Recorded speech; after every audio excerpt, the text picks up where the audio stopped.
Social media താരം രേണുസുധിയും bishop Nobel ഫിലിപ്പുമായുള്ള തർക്കങ്ങളാണ് ഇപ്പോൾ ഒരാഴ്ചയായി സമൂഹമാധ്യമങ്ങളിലെ പ്രധാന ചർച്ചാ വിഷയം. കൊല്ലം സുധിയുടെ അപ്രതീക്ഷിത മരണത്തിന് പിന്നാലെയാണ് രേണുവിന്റെയും മക്കളുടെയും പേരിൽ ബിഷപ്പ് സൗജന്യമായി തന്റെ ഭൂമിയിൽ നിന്നുള്ള ഒരു പങ്ക് രേണുസുധിയുടെ മക്കളുടെ പേരിൽ ഇഷ്ടദാനമായി നൽകിയതും അവിടെ നല്ലൊരു വീടും ഉയർന്നു വന്നു. എന്നാൽ ഒരു വർഷം തികയുന്നതിന് മുൻപ് തന്നെ ബിഷപ്പുമായും വീട് നിർമ്മാണത്തിന് നേതൃത്വം നൽകിയ ഫിറോസ് എന്ന വ്യക്തിയുമായി രേണുസുധിയുടെ കുടുംബം അസ്വാരസ്യത്തിലായി. ഇതിനു പിന്നാലെ രേണുസുധിയും ബിഷപ്പും ഫിറോസും സമൂഹമാധ്യമങ്ങളുടെ പരസ്പരം ആരോപണങ്ങളും ഉന്നയിച്ചു. ഒരു ഘട്ടത്തിൽ രേണുസുധിയുടെ ബിഷപ്പിനെതിരെയുള്ള പരാമർശങ്ങൾ വലിയ വിവാദമാകുകയും ചെയ്തു. ബിഷപ്പിനെ വിഷപ്പാമ്പ് എന്ന് വിളിച്ചതോടെ സമൂഹമാധ്യമങ്ങളിൽ രേണുവിനെതിരെ രൂക്ഷമായ വിമർശനങ്ങളും ഉയർന്നു. അതേസമയം രേണുവിനെ പിന്തുണച്ചുകൊണ്ട് ദാനം നൽകിയ വസ്തു ബിഷപ്പ് തിരിച്ചു വാങ്ങുന്നത് ശരിയല്ലെന്നും നിരവധി പേർ അഭിപ്രായപ്പെട്ടു. ഏറ്റവും ഒടുവിലായി ബിഷപ്പിനെ അവഹേളിച്ചുകൊണ്ട് രേണുസുധിയുടെ വീഡിയോകൾ ഡിലീറ്റ് ചെയ്തുവെങ്കിലും രേണുവിനും മക്കൾക്കും ബിഷപ്പ് സൗജന്യമായി നൽകിയ ഭൂമിയുടെ ആധാരം റദ്ദാക്കുമെന്നും മുന്നറിയിപ്പ് നൽകിയിരുന്നു.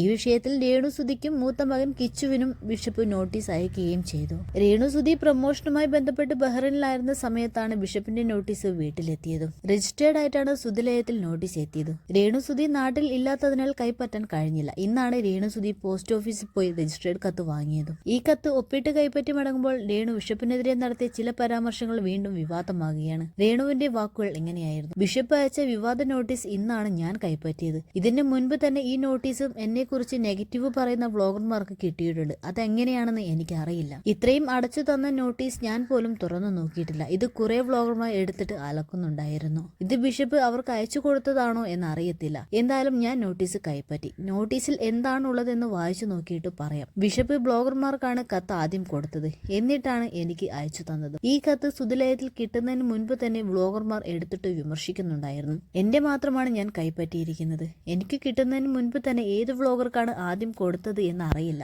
വ്ളോഗർമാരുമായി യാതൊരു ബന്ധവും ഇല്ലെന്നാണ് അദ്ദേഹം പറയുന്നത്. ഈ കത്ത് പൊട്ടിച്ചിട്ട് പോലുമില്ല. നിയമം നിയമത്തിന്റെ വഴിക്ക് പോകട്ടെ എന്നും രേണുസുധി പറഞ്ഞു. രേണുസുധിയുടെ പ്രസ്താവനയ്ക്കെതിരെ വലിയ വിമർശനങ്ങളാണ് ഉയരുന്നത്.